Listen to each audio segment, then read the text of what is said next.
Hey, this is Retired Geek Woman with an overview, gameplay, and a review of The Sims 3. First, I want to take a mention here of The Sims 2. That was my favorite Sims game of all time. I had it on my computer and I tried to boot it up to show it to you guys today and it won't run. Don't know why. Don't have time to deal with it today. The Sims 3 has slowly won me over. And let me explain a little bit while this is loading up about The Sims 2.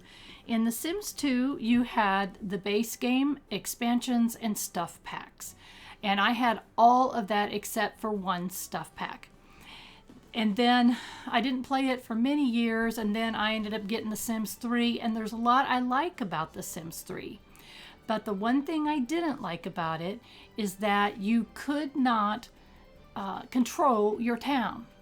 No matter what you did, if you were working with one family, the rest of the town was getting married, getting divorced, having babies, and moving to different cities.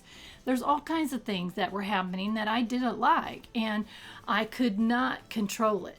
So what I ended up doing is getting on the forums that I'll show you in a little bit, and I found out how I can mod The Sims 3 so that I could play it the way that I like to play it, which is creating what I call my founding families and then playing them rotationally. I call it rotational play.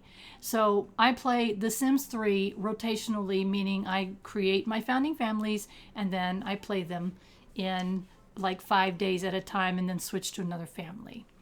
What I am going to show you is what I ended up, how to create a family. I'm going to give you a little bit of an overview of what that looks like in The Sims 3. And some of the settings here, I had not had it full screen before, so you saw me change that. And that's kind of like how I like to play it. Then you basically create a household, which I'm going to show you how to do.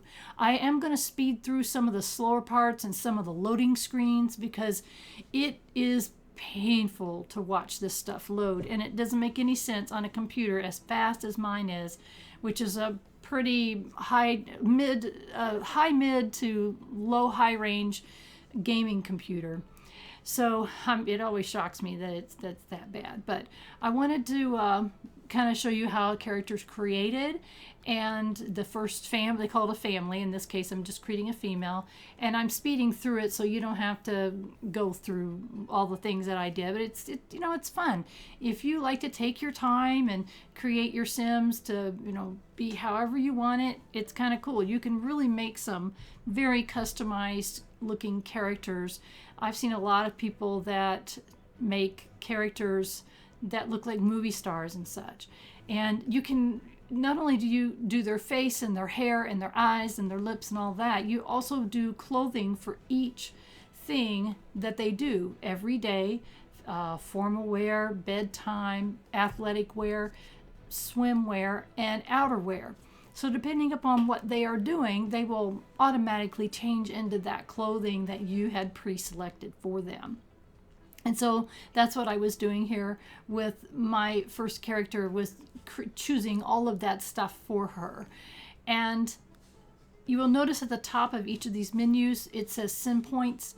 That's how EA is trying to get you to spend even more money, even though you may have spent quite a bit, as I did, on purchasing all the expansion packs and all the stuff packs for Sims 3, and they still want to charge me for stuff, and it really is annoying. It's too bad that EA owns The Sims because it's a money grab. And Sims 4 is out. I tried to play it and I just didn't like it at all.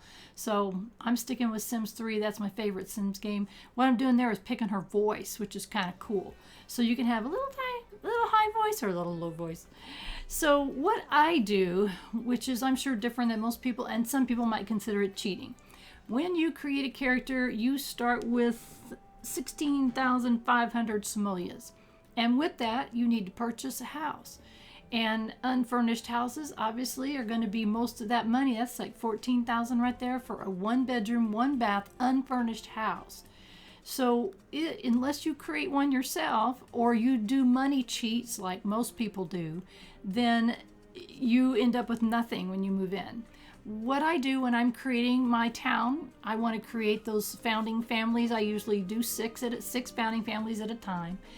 Then I move in the first person, which I'm going to show you here, and her name I believe was Rose Monroe, and I'm going to move her into her house.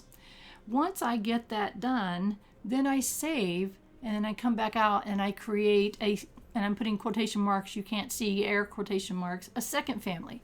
The second family is going to be her husband. So I create a second character and I give them the same last name.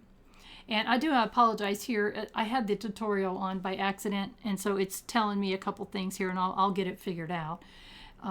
So once I get that first character moved in, and I usually play heterosexual couples. That's just what I do most of the time. Sometimes I do gay couples, but it's not part of my life, and so that's just the way that I play. But you can play any way that you want. So I get her there, and I get her in her house, and I get the game saved, and then I go ahead and create my second like a second family with my air quotes that you can't see. So as you can see here, I'm going to create a household, and I'm not going to take you through the creation process. It just pops up a random character, and it's going to be a male, I think, this time, and that's what I wanted. And you can randomly do this, but I just showed you what I ended up with. So I ended up with my second character, and he has the same last name as the first character. So then I move him into the household, I place a copy, and I merge the families. This way, they actually start with a little bit of money, which is like, oh wow. So you can have a merge there. So I merge those two families. So when I click on that household to play it, it shows that there are those two people in that household. And so this way, to me, that's only fair. It's not like they're buying a mansion or something. And I don't like to cheat. I don't like to do money cheats. I think there's one called Motherload. There's lots of cheats for the game. And Motherload just gives you a ton of money. I don't want to do that. There's other ways to get money without using cheats. There's just all kinds of ways. So what I do first when I get a move a family in like this is I'm going to go ahead and put some furniture in the house or see what's in the house. And I have some money to do that. As you can see, there's money in the bank because now I have two families that have moved in and merged their monies together. This house came with a toilet, sink, tub, a refrigerator, stove, and a kitchen sink, and a couple of cabinets. That's all that it had. So I'm not going to take you through the whole process here. I'm going to kind of speed it along, but I'm going to add, I also had a fireplace. So, I start in the bedroom. I put in a bedroom, end tables, a bed, a couple of lamps, and I switch out usually a tub for a shower because I like my sons to take showers. I put in an extra cabinet, and I put in a dishwasher and a trash compactor so they can start with. To me, that's like basics. You don't have to have trash compactor, but if you don't, it's a mess. And I put in a small table and chairs, and here you'll see me switch out the tub for a shower. And then basically, you got to have a little bit of furniture in the living room. And so I put in a sofa and I usually, if small houses, I do love seats, couple lamps, a bookshelf because they need that for learning their skills and whatnot. And normally I put in a TV, and I just forgot here because I was hurrying. Even though this is sped at 600 speed or 6 times the normal speed, it still is slow and painful for you to watch. But this is a basic house with a basic couple. And so once I get their basic needs down, which is what I have done, I double check. Oh yeah, I'll also put an alarm on the door. If you don't, you get your stuff stolen, and that kind of sucks. So, you still get your stuff stolen, but it's always, to me, a must-have is a security alarm on the door. Once I've got those things down and I consider that basics, then what we're going to do is we're going to work on their relationship. And what I normally do, and I got a couple like this that I move in, they don't know each other. They're not friends yet. They have no relationship between them. So I select one or the other, and then I do friendly things. And you're not supposed to repeat the same ones over and over again. So I'm trying to do friendly. I load them up in the queue before I hit play because it starts at 8 a.m. on a Sunday. And so I'm loading them up in the queue, and then I hit play and get everything out of my way here. And then I try to watch the relationship take off and see how it does. So friendly things first until they're friends. So she's doing her things with her, trying to make friends with him. And his name is Derek, and it's telling you in the top left corner he thinks she's okay. And then as it progresses, it changes as they continue talking. But I wanted to mention that I let that go. I went back and forth, and the relationship got trashed. No reason that I know of that the relationship got trashed. Anyway, that's how I normally do it, and I usually marry them on the very first day, and they become a couple. So now I'm going to switch over to one of my other saved games. This is a legacy family. Before I learned how to rotationally play my families, I just played one single family, and I did what's called a legacy challenge. And I will give you some links to that legacy challenge, where it comes from, who created it. Basically, it was called a 10-generation legacy challenge. And what it does is you stay in the same family, you have rules, and you go up until you have 10 generations in that family. And I haven't gotten very far on this one. I'm just kind of doing an overview and showing you who they are. This house I actually built from scratch. I'm a terrible house builder, but I went on another website that I am going to give you a link to, and they have wonderful houses, and some of them have house plans. So I was able to build this house by brick by brick, step by step, and created this house all on my own using someone else's house plans, because their house plans were just they were wonderful. And ended up with a beautiful home for my legacy family. Plenty of room. You can only have 8 family members living in a house at any given time, but there's plenty of room here for the usually the grandparents, and then a couple, and then a child that grows up. And once they get married, then the older ones usually die away, and that's called a legacy challenge, just to have either a matriarch or a patriarch. And I'm just showing you the relationships here. There's been an older couple that has passed away already. That shows their family tree. So just kind of showing you how this looks. And Sims have needs. You have to take care of the needs. You get them a job or not, or they can work from home, or they could be unemployed, whatever you want them to be. They can have lifetime wishes, and there's all kinds of things that you can do to enjoy your families as you see fit.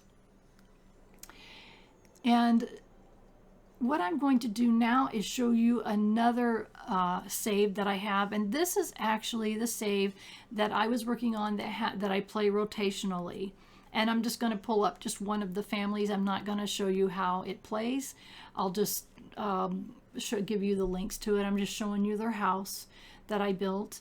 And as you can see, this is a big one. I decided to do some of the equestrian stuff. So there's a horse track in the back, and unfortunately it was at night, and so I should have put it on daylight mode so you can see it. This is a pretty good size house. There are 4 family members living in it, and they currently have 3 horses, and they are breeding horses. And one of the family members is a gardener, so she has a little garden out back.